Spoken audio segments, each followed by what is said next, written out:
Today I will show you how to make the simplest karahi chicken that I have ever made. This recipe was given to me by my husband's cousin when I was in that "what should I cook for dinner today" dilemma, and now it's become a family favorite. Hello, I'm Masala Mama. Don't forget to subscribe to my channel, like this video, and share with your friends and family. Chalo, let's go.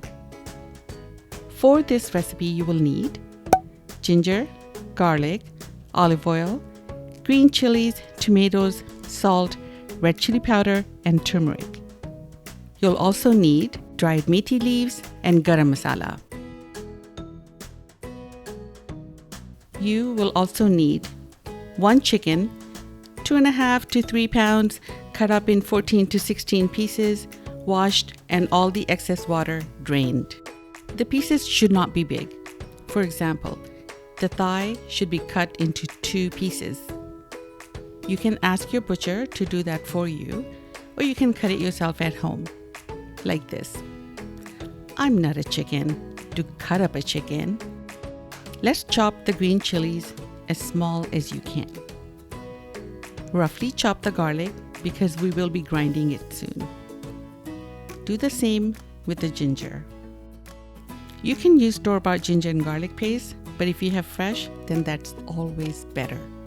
I'm going to use my mortar and pestle to hand grind the ginger and garlic. It's a good workout for the arm.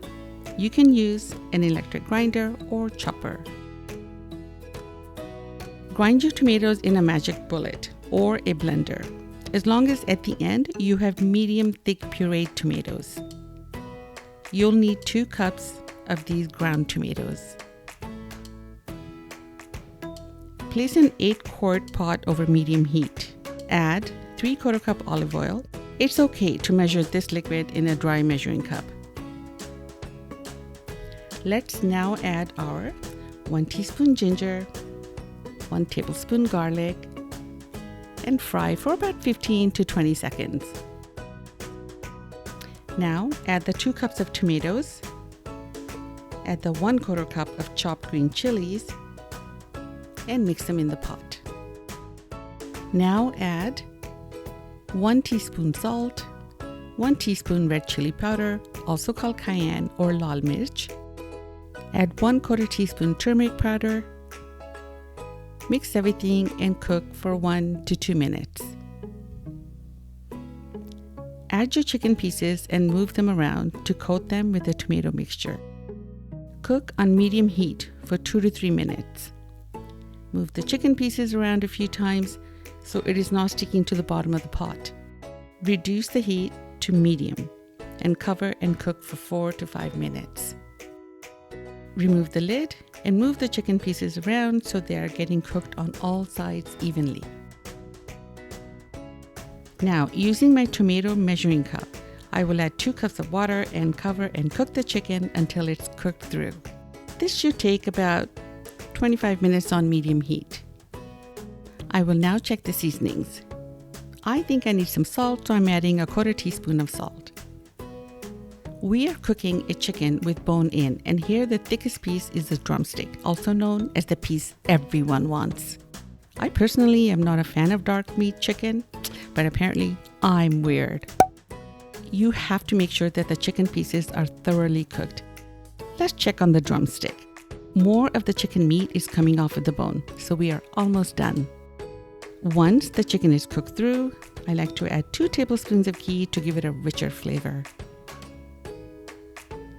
Next, to finish up, we will add 1 teaspoon of garam masala and mix. Click the link in the top right-hand corner to check out my homemade garam masala recipe. And the most aromatic flavor here is the dried fenugreek leaves, also called methi. Place it on your palm, gently rub it to release the flavor, and sprinkle over the chicken. Now, mix everything into the chicken karahi and let it simmer on low heat, covered, for 5 to 6 minutes to infuse the garam masala and methi flavors into the chicken. And you're done! Karahi chicken is best eaten with fresh naan or roti. You can even have it for breakfast on a weekend with a paratha. It tastes so good. It's really delicious. It should be eaten fresh, but it can be frozen in the freezer for up to 2 weeks. Try it for your family today and let us know how it turned out.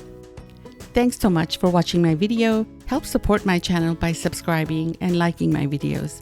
Check out my other recipes and let me know how yours turns out in the comments. Until next time, Masala Mama out.